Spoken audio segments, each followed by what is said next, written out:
The war in Ukraine and to some extent Israel have drained away U.S. weapons and ammunition stockpiles. Numerous studies have cited a shortage of shells, missiles, and to some extent launch platforms, and whether the industrial supply chain and the military's own organic supply chain have the capacity to sustain the demand. We get one view now from the National Armaments Consortium Vice President, retired General Al Abramson. General Abramson, good to have you back. Thanks for having me back, Tom. Yeah, and a lot has happened since we spoke during the Association of the U.S. Army conference just a couple of months ago. That was just days after the terrorist attacks in Israel by Hamas, and we know what's happened and ensued in the world since then. And now there's all these debates about what we do next in Ukraine. What is the armaments, especially the ordnance situation, from the standpoint of the consortium these days? We continue to roll forward. So the senior leaders within the Department of Defense a couple of years ago had already determined that we need to make sure that we have capabilities for today and into the future. And so not luckily, but with deliberate decision, those kinds of decisions to ensure we have enough capabilities, not only for our warfighters, but for our allies moving forward, we have enough in our supply chain. Now, does the current geopolitical situation challenge some of that stuff? Absolutely. But we have a lot of folks watching that and watching our levels moving forward.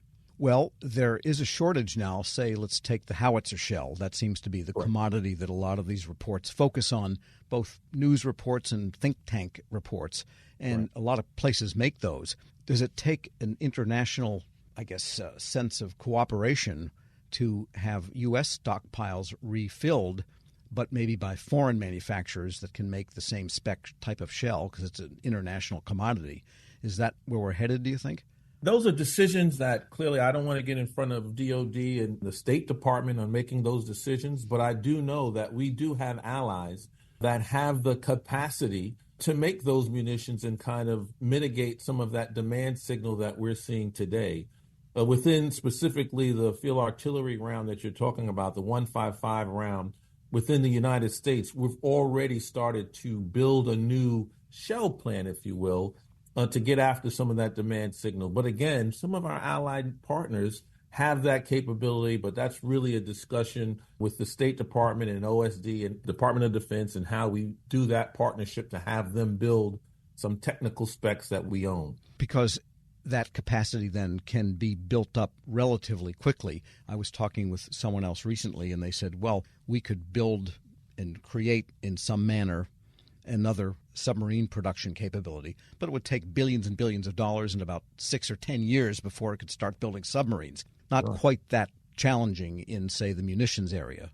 Sure. Not that quite challenging, but still the process and the procedures and the EPA and all of those gates that you have to go through to go from a green field, like nothing in there, to an environment that has explosives and all of these things that can really hurt. It really is a process that has to undergo. And just why not use some of our allied nations? Some of the things within the geopolitical realm that you kind of touched on, and I can go on and say with Taiwan, we have to look at Taiwan as well in 2025. We have some strategic partners in that region of the world that potentially we can partner with to build some of our munitions. But again, that's a Department of Defense, State Department kind of decision. And would it be fair to say that the Armaments Consortium maybe joins some of the other groups in saying to the Pentagon, you need to have a much more steady demand signal and not a ramp up and then nothing for a few years and then now we need 7 million new shells next year type of thing, but some kind of a steady approach to this so that there is that continuous supply chain and everything stays in spec and stays with an economic, understanding. Yeah, you're absolutely correct. 2 points on that as an acquisition professional myself while I'm in uniform and now as the National Armaments Consortium, we've had the ability to speak with some of the DOD leadership. I know Department of Defense is going through a review. We spoke with the Army Science Board, and one of the things that's just an example of the folks that we continue to speak with is the ability to stabilize funding, predictability funding really does help the industrial base maintain those production levels without too much. What you don't want to have is valleys and peaks of valleys and then a time of no water, if you will. And so being able to get across those particular areas are always good. We're speaking with retired Army Brigadier General Al Abramson. He's now Vice President of the National Armaments Consortium. And on even more current issue, the National Defense Authorization Act looks like they'll avoid, missing a year of 60 or so in getting that done in Congress. The consortium has had some reaction to that, and there's some important provisions in the area of armaments and energetics. Maybe a quick review of what you see that's important in the NDAA. Yes. So one of the things that we see from a National Armaments Consortium perspective, this is the first time in a long time, at least from my perspective, that the Department of Defense and Congress, with the help of Congress, is really putting some verbiage, some policy out to get after tomorrow's types of weapons. And so that we're no longer using yesterday's explosive, yesterday's propellants, but really getting after and investing in what we can do for over the horizon and into the future. And along with that is looking at our supply chain, because we get some of those upstream chemicals from other nations that are no longer friendly to the United States. And how can we do to bring some of those chemicals into the continental United States or more friendlier nations? Right. There is Section 242. It's pretty high up in the bill. Consideration of lethality in the analysis of alternatives for munitions. I guess you wouldn't want to have an alternative that's less lethal or a weaker explosion just because the supplies are local.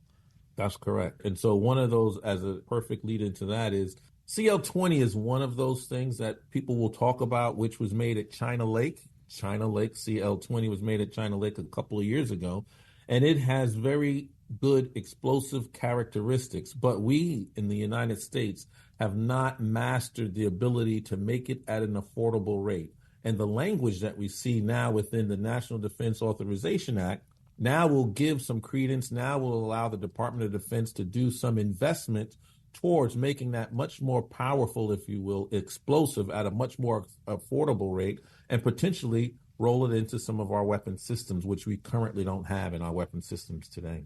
I guess it's easier to make it in a less stable fashion, but then it wouldn't be safe for transport and so forth. The trick is getting that final processing in such a way that, and that's expensive, that it can be practical to deploy. Yeah, one of the things that's actually pretty interesting that I learned is going from laboratory to benchmark and from bench to massive production. Although we say it, there are some significant leaps and significant gates that need to be met. And it's not that simple. So although we can make CL-20 and investigate it at much smaller levels, to take it at a grand level to make, technical term, maybe a couple of million pounds is an auspicious goal to be made and really needs to be looked at an industrial level. And getting back to our original question about capacity and supplies, something in the NDAA Section 245 is the authority to establish the Defense Industrial Base Munition Surge Capacity Critical Reserve. That's a mouthful. To procure long lead time items and components to accelerate delivery of munitions. This is in the bill.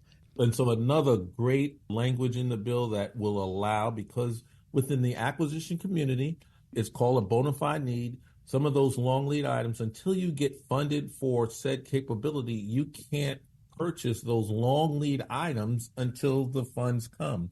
But what this particular part of the bill allows us to do is, well, if we know something is coming, if we know that it's coming, then it allows us to purchase ahead of time those items, those commodities that'll take about 12 months to make, 18 months to make, and we'll have them in stockage. So that means we will cut down on the manufacturing time to get after those explosives and those next-gen capabilities. So I think that's another powerful statement within the acquisition community to get capabilities out the door. All right, sounds like there's a lot of moving parts here, though, but this is something of top concern in DOD, is this whole supply chain for the things you shoot at the enemy.